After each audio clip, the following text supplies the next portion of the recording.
Sa mga katik vloggers, mga subscribers, bago sa kaluma, mga supporters, mga dumaan, dumalaw at bubisita sa channel, lahat ng mga viewers, secret viewers at silent viewers, magandang araw.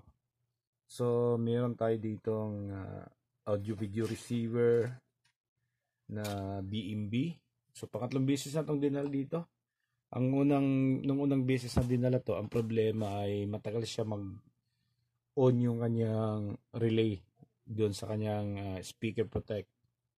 So napakatagal, minsan 1 oras, madalas talaga 3 hanggang 4 na oras bago siya mag-click. So ang ginawa natin, nag-recapping tayo dahil nga luma na tong modelo na to. Dami nating pinalitan ng mga capacitor. So pinalitan natin to. Ito yung filter ng kanyang amplifier. Pero itong board na to, hindi ito yung kanyang amplifier. Ito yung preamp board. Okay? Tapos, hindi lang yan yung pinalitan natin dito. Dami nating nagre-recapping talaga tayo ng maigi. Ayan o, ito. Ito yung kanyang amplifier circuit. Tapos, ayan kung mapapansin nyo, ayan yung mga kapasitor o. Ayan. So, pinalitan natin yan lahat dito. Ayan.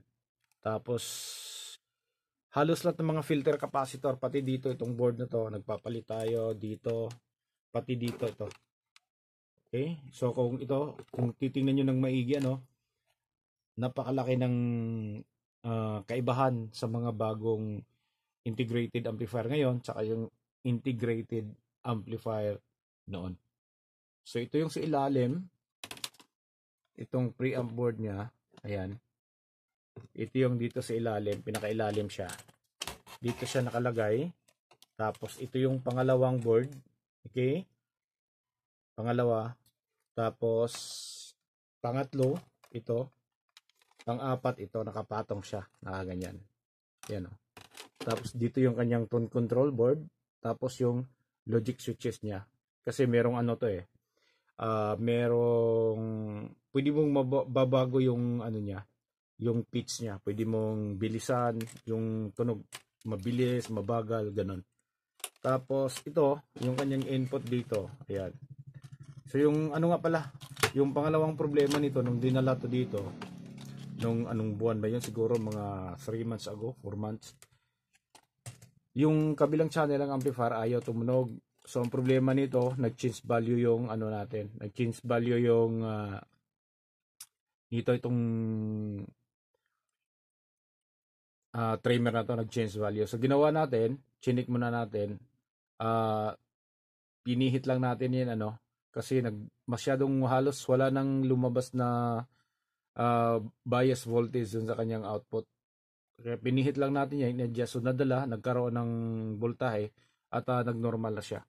So ngayon, ibang problema na naman. Ang problema niya ngayon ay walang ma-detect na signal yung isang channel.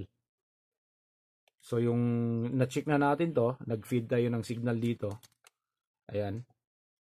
So gumagana yung kanyang 2-channel amplifier. Ang problema ay nandito siya. Dito nanggaling.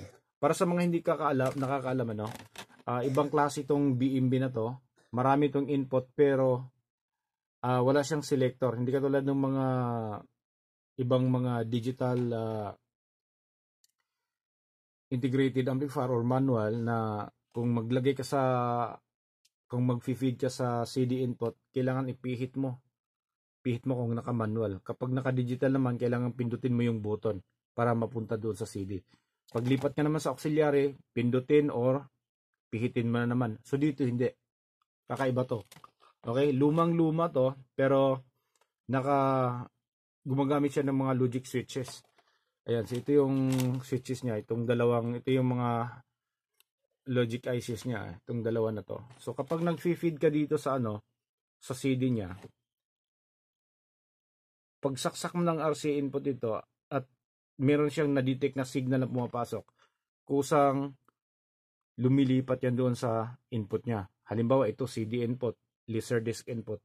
So pagtanggal mo nun, mawawala yung ilaw sa selector niya.